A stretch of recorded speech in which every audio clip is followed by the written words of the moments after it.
are live now from Sri Vrindavan Dham. Welcome everyone. We have live transmission from YouTube and Facebook. If you want to join the YouTube, you can find at the settings the captions for the subtitles and in your respective language or whatever language that you prefer to join us. Thank you for being here one more day. I'm most grateful and happy for the opportunity to serve the Lord, serve the devotees in my most humble attempt, but with all my heart. Here with all of you one more time from Sri Vrindavan Dham, and welcome to the divine space of Vrindavan Meditations. We are reading the Krishna book, Krishna, the Supreme Personality of Godhead, by His Divine Grace, A.C. Bhaktivedanta Swami Prabhupada, founder Acarya of the International Society for Krishna Consciousness.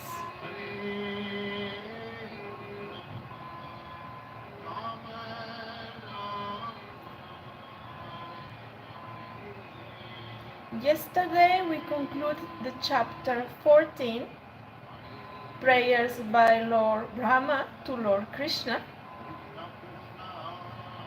We did it in 2 parts. It's there available at my Facebook wall or at my YouTube channel if you want to join. Today we are going to continue the reading of the Krishna book in the chapter number 15.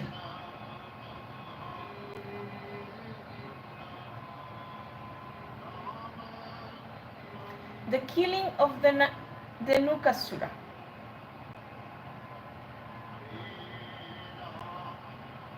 In this way, Sri Krishna, along with his elder brother Balaram, passed the childhood age known as Kaumara and stepped into the age of Bhauganda. From the 6th year up to the 10th. At that time, all the cowherd men conferred and agreed to give those boys who had passed their 5th year charge of the cows in the pasturing ground. Giving charge of the cows, Krishna and Balaram traversed Vrindavan, purifying the land with their lotus footprints. Krishna and Balaram traversed Vrindavan. Accompanied by the cowherd boys and Balaram, Krishna brought forward the cows and played on his flute as he entered the forest of Vrindavan, which was full of flowers, vegetation, and pasturing grass. The Vrindavan forest was as sanctified as the clear mind of a devotee and was full of bees, flowers, and fruits. There were chirping birds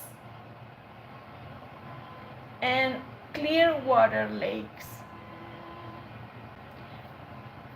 with waters that could relieve one of all fatigue. Sweet-smelling breezes blew always, refreshing the mind and body. Krishna, with his friends and Balaram, entered the forest and, seeing the favorable situation, desired to enjoy the atmosphere to the fullest extent. Krishna saw all the trees overloaded with fruits and fresh twigs. Bending down to touch the ground, as if welcoming him by touching his lotus feet, He was very pleased by the behavior of the trees, fruits, and flowers, and he began to smile, realizing their desires.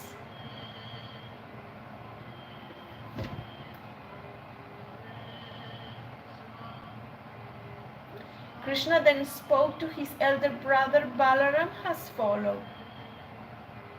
My dear brother, you are superior to all of us, and your lotus feet are worshipped by the demigods.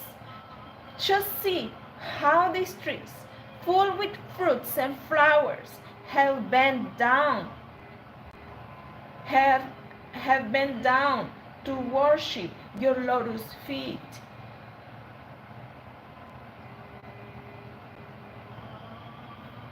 It appears that they are trying to get out of the darkness that has obliged them to accept the form of trees.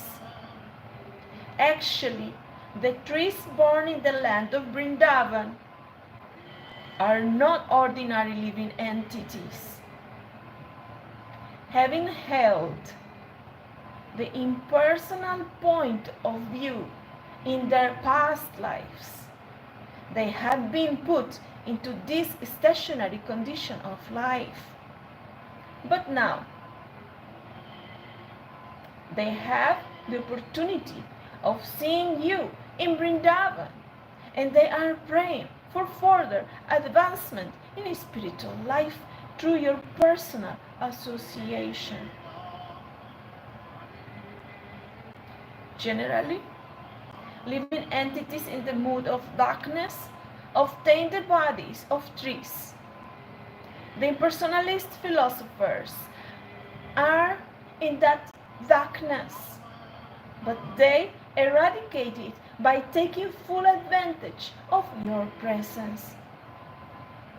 I think the drones that are buzzing all around,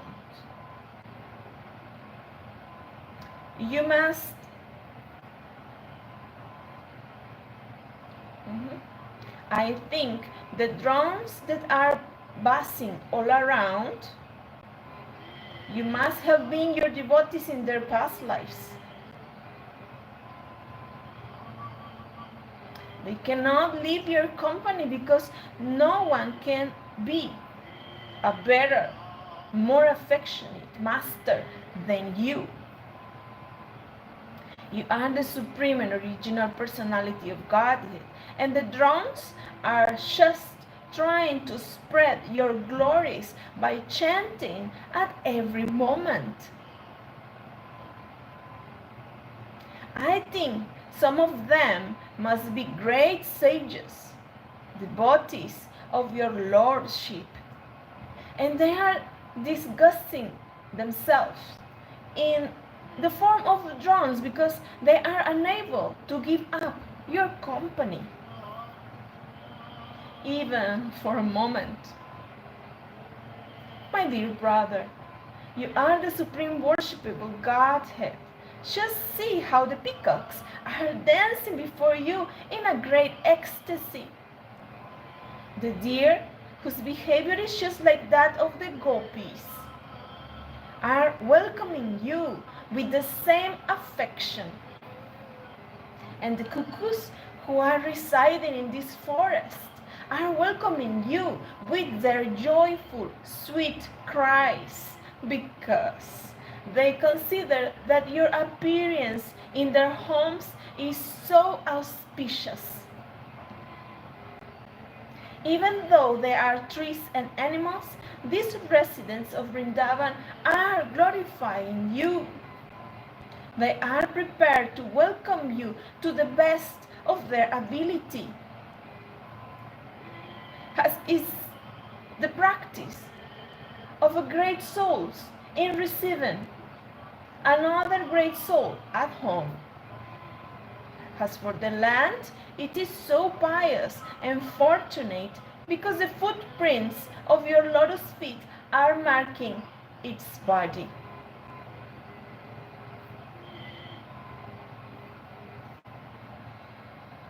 It is quite natural for these Vrindavan inhabitants, to those receive a great personality like you.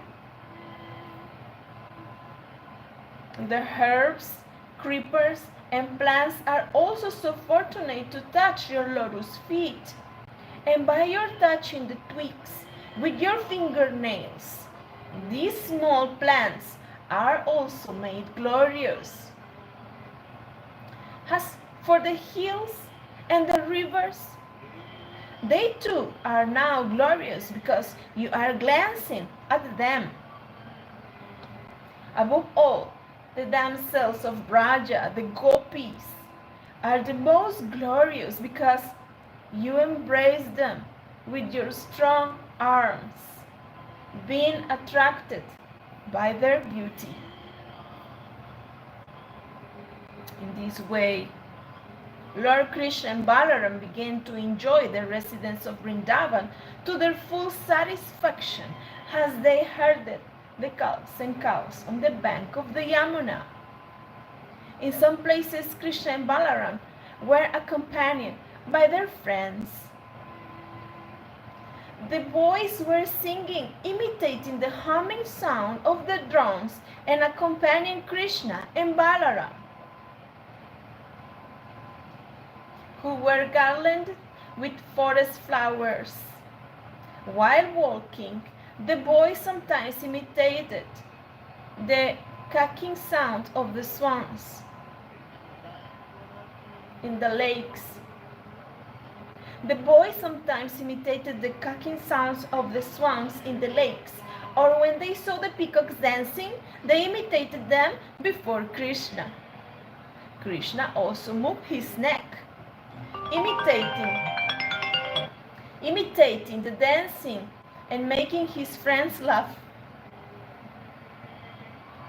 The cows taken care of by Krishna had different names, and Krishna would call them with love.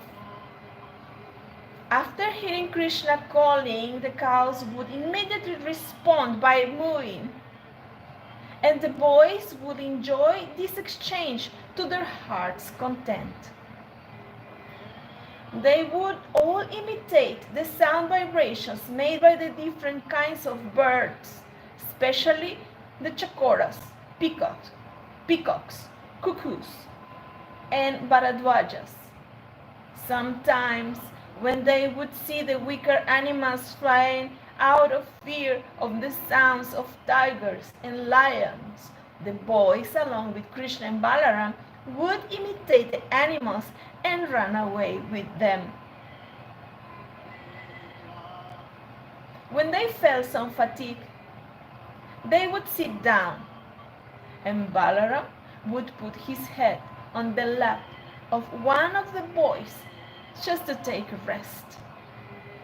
And Krishna would immediately come and begin massaging the legs of Balaram. And sometimes Krishna would take a palm fan and fan the boy of Balaram, causing a pleasing breeze to relieve him of his fatigue. Other boys would sometimes dance or sing while Balaram took rest, and sometimes they would wrestle among themselves or jump.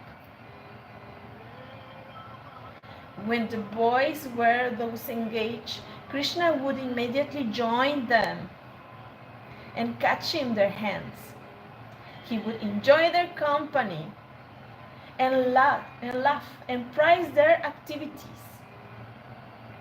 When Krishna would feel tired and fatigued, he would sometimes take shelter of the root of a big tree or the lap of a cowherd boy and lie down.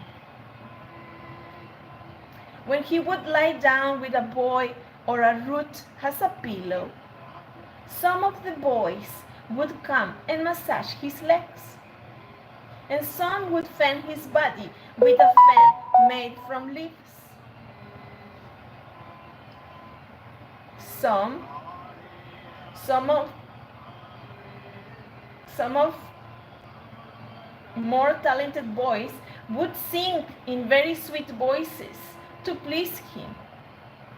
those very soon his fatigue would go away. The Supreme Personality of Godhead, Krishna, whose legs are tended by the goddess of fortune, shared himself with the cowboys as one of them, expanding his external potency to appear exactly like a village boy. But despite his appearing just like a village boy, there were occasions when he proved himself to be the Supreme Personality of Godhead. Sometimes men pose themselves as the Supreme Personality of Godhead and cheat innocent people. But they can only cheat. They cannot exhibit the potency of God. While Krishna was thus engaged in his transcendental pastimes, exhibiting his internal potency in the company of the supermost fortunate cowboys, there occurred another chance for him to exhibit the superhuman powers of the Godhead. His most intimate friend, Sree, Sree and Shtoka Krishna, addressed Krishna and Balaram with great love. With affection, those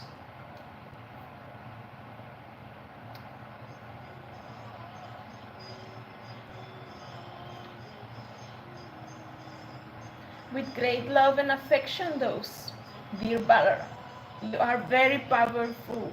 Your arms are very strong. Dear Krishna, you are very expert in killing all kinds of disturbing demons. Will you kindly note that just near this place there is a big forest of the name Talavan? This forest is full of palm trees, and all the trees are filled with fruits. Some have fallen down, and some of them are very ripe even in the trees. It is a very nice place. But because of a great demon, DHENUKＡSURA, it is very difficult to go there. No one can reach the trees to collect the fruits.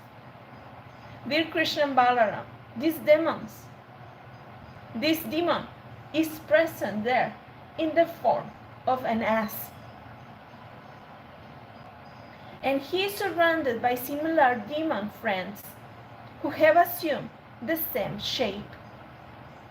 All of them are very strong, so it is very difficult to approach this place. Dear brothers, you are the only persons who can kill such demons. Other than you, no one can go there for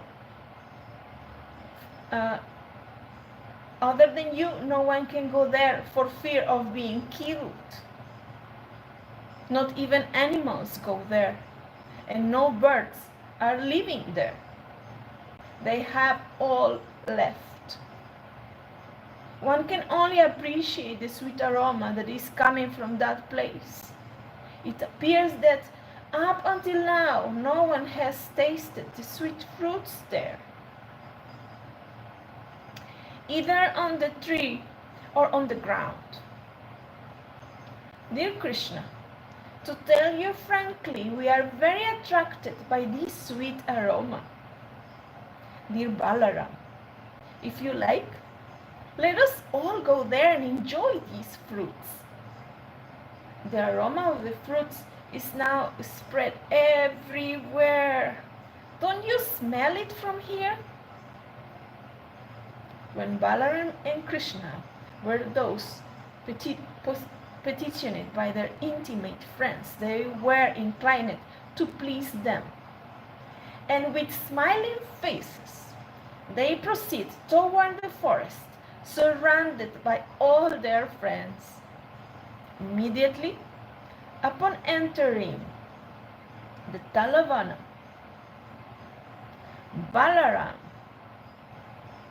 Balaram began to jang the trees with his arms.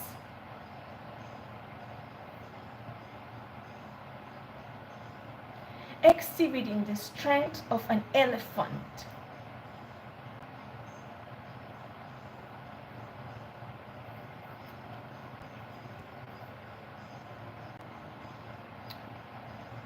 Because of this jerking, all the ripe fruits fell down on the ground.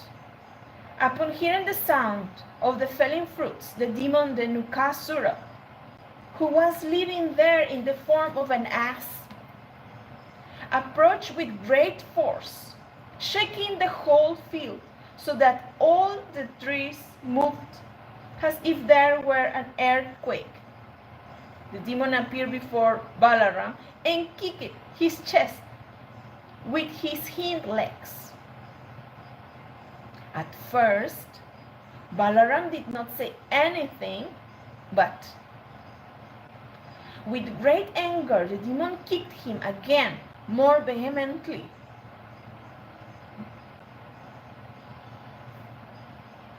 This time, Balaram immediately caught hold of the legs of the ass with one hand and, wheeling him around, threw him into the treetops. Like, shoo! Easily. While he was being wheeled around by Balaram, the demon lost his life. Balaram threw the demon into the biggest palm tree about, and the demon's body was so heavy that the palm tree fell upon other trees, and several fell down. It appeared as if a great hurricane was passing through the forest, and all the trees were falling down, one after another. This exhibition of extraordinary strength is not astonished, because Balaram is the personality of Godhead, known as Anantasheshanaga, who is holding all the planets on the hoods of his millions of heads. He maintains the whole cosmic manifestation exactly as horizontal and vertical threads hold the weaving of a cloth. Balaram ki jai. Krishna Balaram ki jai. After the demon had been thrown into the trees, all the friends and associates of DHENUKÀSURA immediately assembled and attacked Balaram and Krishna with great force. They were determined to retaliate and avenge the death of their friend. But Krishna and Balaram caught each other of these asses by the hind legs and exactly the same way wheeled them around. Thus they killed all of them and threw them into the palm trees. Because of the dead bodies of the asses, there was a panoramic scene.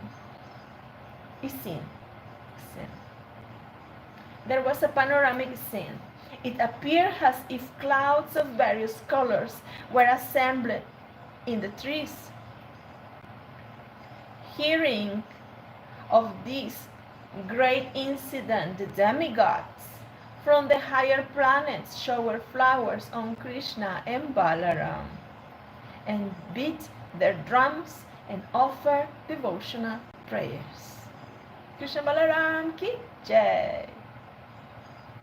A few days after the killing of DHENUKÀSURA, people began to come into the Talavan forest to collect the fruits, and animals began to return without fear of feet on the nice grass growing there. Just by chanting or hearing these transcendental activities and pastimes of the brothers Krishna and Balaram, one can amass pious activities. When Krishna and Balaram entered the village of Vrindavan along with their friends, they played their flutes, and the boys prized their uncommon activities in the forest. Their faces were decorated with tilak and smeared with the dust raised by the cows. And Krishna's head was decorated with a peacock feather. Both he and Balaram played their flutes, and the young gopis were joyous to see Krishna returning home. All the gopis in Vrindavan remained very morose on account of Krishna's absence. All day they were thinking of Krishna in the forest or of him herding cows in the pasture. When they saw Krishna returning, all their anxieties were immediately relieved, and they began to look at his face the way drones hover over the honey of the lotus flower. When Krishna entered the village, the young gopis smiled and laughed.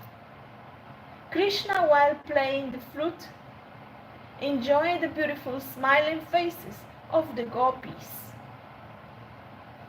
Then Krishna and Balaram were immediately received by their affectionate mothers, Yashoda and Rohini, who, according to the time demands, began to fulfill the desires of their affectionate sons. Hare Krishna, welcome Sri Radhesha. Hare Krishna, Dobrodošli, Baladev.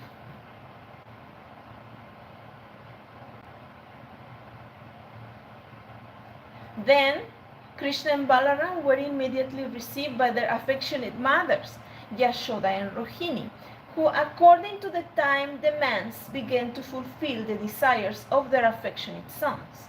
Simultaneously, the mothers rendered service and bestowed benediction upon their transcendental sons. They took care of their children by bathing them and dressing them very nicely. Krishna was dressed in yellowish garments and Balaram was dressed in bluish garments. And they were given all sorts of ornaments and flower garlands.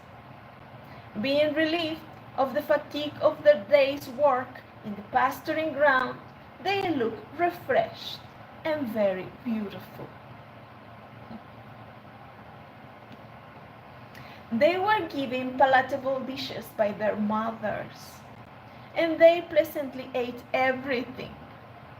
After eating, were seated nicely on.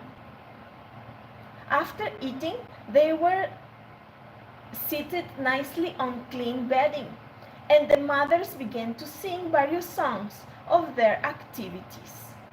As soon as they lie down on the bedding, they very quickly fell fast asleep. Krishna and Balaram used to enjoy Vrindavan life as cowboys. Sometimes Krishna used to go with his boyfriends and Balaram, and sometimes he used to go alone with his friends to the bank of the Yamuna and tend the cows.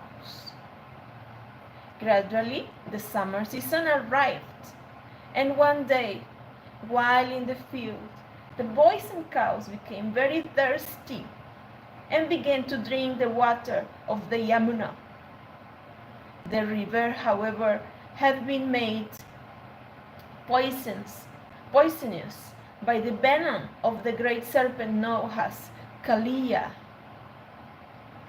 Because the water so poisonous, the boys and cows became visibly affected immediately after drinking. They suddenly fell down on the ground, apparently dead. Then Krishna, who is the life of all that lives simply casts his merciful glance over them. And all the boys and cows regained consciousness and began to look at one another with great astonishment. They could understand that by drinking the water of the Yamuna, they had died, and that the merciful glance of Krishna had restored their lives. Thus, they appreciated the mystic power of Krishna, who is known as Yogeshwar, the master of all mystic yogis. Thus ends the Bhaktivedanta purport of the 15th chapter of Krishna, the killing of DHENUKÀSURA. Chant Hare Krishna and be happy. Until the next time.